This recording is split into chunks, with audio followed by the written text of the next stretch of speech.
এই লোকটা ভেন্ডিং মেশিনে একটা কয়েন ফেলে আর কয়েনটি তখন ভিতরে ঢুকতে ঠিক সেই মুহূর্তে মেশিনের ভিতরে লুকানো একটা জগতে কাজ শুরু হয়ে যায়। তখন ভিতরে থাকা সব শ্রমিক একসাথে সংকেত পেল যে কোলা তৈরির সময় হয়ে গেছে। প্রথমে তিনটা ছোট পানি উড়তে উড়তে এসে খালি বোতলটাকে তুলে নেয়। তারপরে তারা দীর্ঘ সময় উড়ে উড়ে অনেক কষ্ট করে বোতলটাকে একদম ঠিক জায়গায় বসিয়ে দেয়। এরপর একটি যান্ত্রিক হাত খুব সাবধানে বোতলটাকে একটি বিশাল উপত্যকার মাঝখানে স্থাপন করে। আর এই জায়গাটাই আসলে কোলা তৈরির আসল কারখানা।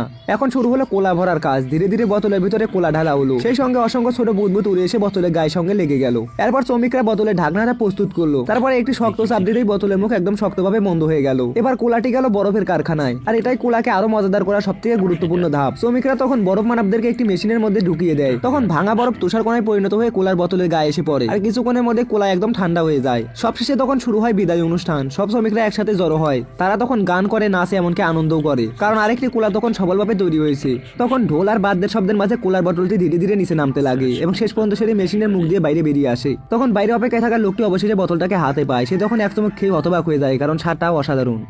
একজন বিজ্ঞানী তার বন্ধুর পালতু ইঁদুরকে একটি অদ্ভুত তরল পদার্থের মধ্যে ফেলে দেয়। অক্সিজেন না পাওয়ায় ইঁদুরটি ছটফট করতে থাকে। কিছুক্ষণ পর সেটি শান্ত হয়ে যায়, কিন্তু 5 মিনিট পর ইঁদুরটি আবার জীবিত হয়ে ওঠে। পরে জানা যায় যে এই তরল পদার্থটি বিজ্ঞানীদের একটি নতুন আবিষ্কার ছিল, যা শরীরে অক্সিজেন সরবরাহ করতে পারে। প্রাণীদের উপর সফল পরীক্ষার পর বিজ্ঞানীরা এটি মানুষের উপর প্রয়োগ করেন। একজন ব্যক্তির অক্সিজেন মাস্কে এই তরলটি ভরে দেওয়া হয়। শুরুতে তার দম বন্ধ হয়ে আসার মতো অনুভূতি হয় এবং সে আতঙ্কিত হয়ে মাস্কটি খুলে ফেলতে চায়, কিন্তু কিছুক্ষণ পর সে ধীরে ধীরে এবং আরামে শ্বাস নিতে শুরু করে। এরপর সে একটি বিশেষ স্যুট পরে সমুদ্রের গভীরে ডুব দেয়। সে যত নিচে যেতে থাকে পানির চাপ ততই বাড়তে থাকে। তার মনে ছিল যেন তার শরীর ভেতর থেকে দুমড়ে মুচড়ে যাচ্ছে। 16,000 ফুট গভীরতায় তার লাইটটি নষ্ট হয়ে যায়। সে প্রায় অজ্ঞান হয়ে পড়েছিল, কিন্তু তবুও রেকর্ড ভাঙার নেশায় আরো নিচে যেতে থাকে। যখন সবাই তাকে ফিরে আসার জন্য ডাকলো, তখন তার কাছে অক্সিজেন খুব কম ছিল। সে সবাইকে বিদায় জানিয়ে মৃত্যুর অপেক্ষা করতে থাকে। ঠিক তখনই সমুদ্রের গভীর থেকে একটি উজ্জ্বল আলো দেখা যায়। প্রথমে তার মনে হয়েছিল এটি হয়তো জেলিফিশ, কিন্তু কাছে গিয়ে সে দেখতে পায় সেটি আসলে একটি এলিয়েন। এলিয়েনটি তার হাত ধরে এবং তাকে তাদের মহাকাশ যানে নিয়ে যায়। সেখানে তার শরীর পরিষ্কার করা হয় এবং তাকে আবার অক্সিজেন দেওয়া হয়। এরপর এলিয়েনটি তাকে একটি ভিডিও দেখায়, যেখানে দেখা যাচ্ছিল যে মানুষের মারামারি এবং অস্ত্রের ব্যবহারের ফলে পৃথিবীর অনেক ক্ষতি হচ্ছে। এলিয়েন জানায় এ কারণেই তারা সুনামি এনে মানুষকে ধ্বংস করার পরিকল্পনা করেছে। লোকটি বলে যে মানুষের মধ্যে ভুল ত্রুটি আছে, কিন্তু তাদের মধ্যে ভালোবাসা এবং আশাও আছে। এটি শুনে এলিয়েনরা সুনামি থামিয়ে দেয়। এরপর এলিয়েনদের বিশাল শহর সমুদ্র থেকে উপরে উঠে আসে। সেই ব্যক্তি এবং তার দলকে নিরাপদে ফেরত পাঠিয়ে দেওয়া হয় এবং সবাই তাদের স্বাগত জানায়।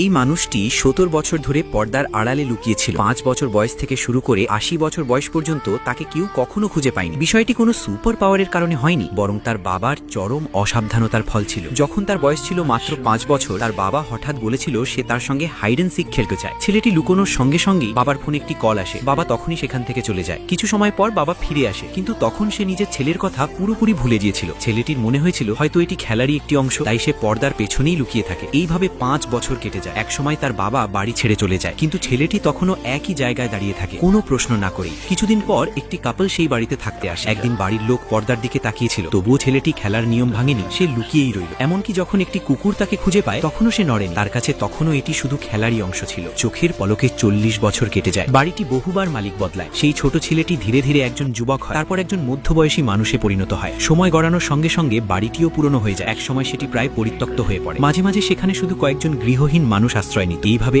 আরো 30 বছর কেটে যায়। সে কখনো তার বাবার জন্য অপেক্ষা করেনি, বরং সে অপেক্ষা করছিল একটি বুলডোজারের জন্য। অবশেষে বাড়িটি ভেঙে ফেলা হয়। চারপাশ ভেঙে পড়লেও সেই মানুষটি পর্দার পেছনে দাঁড়িয়েই থাকে, কোনো নড়াচড়া ছাড়াই। সে সেখানেই দাঁড়িয়েছিল যতক্ষণ না ডেভেলপার একটি কথা বলেছিল। একটি জলপরীকে বিজ্ঞানীরা ধরে ফেলেছিল। যেই মাত্র তারা যন্ত্র চালু করলো, জলপরীকে পানি থেকে বাইরে টেনে আনা হলো। এবারই সে প্রথমবার মানুষের সামনে এলো, কিন্তু সমুদ্র ছাড়া থাকায় তার অবস্থা দ্রুত খারাপ হতে লাগলো। তার শরীরের পাখনাগুলো ধীরে ধীরে মিলিয়ে যেতে শুরু করলো। আঙুলের মতো অংশ বেরিয়ে আসতে লাগলো। সে অস্থির ছিল, যন্ত্রণায় কাতরাচ্ছিল। তার পিঠের মেরুদণ্ডে তীব্র ব্যথা হচ্ছিল, আর তার লম্বা 1 মিটার লেজটাও অদ্ভুতভাবে রূপান্তরিত হতে লাগলো।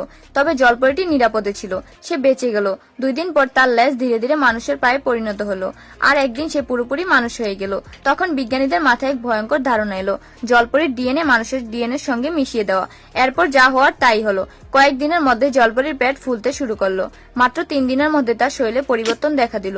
ডেলিভারির সময় যত কাছে আসতে লাগলো, মানুষজন তার সাহায্যের প্রস্তুতি নিতে শুরু করলো। তারপর জলপরীর তীব্র চিৎকারের সঙ্গে একটি শিশুর জন্ম হলো। জলপরী হাসিমুখে তাকে স্বাগত জানালো, কিন্তু কিছু একটা অস্বাভাবিক ছিল। শিশুটি না কাঁদলো না নড়াচড়া করলো, তার নরম ত্বকে খোসার মতো উঠতে লাগলো।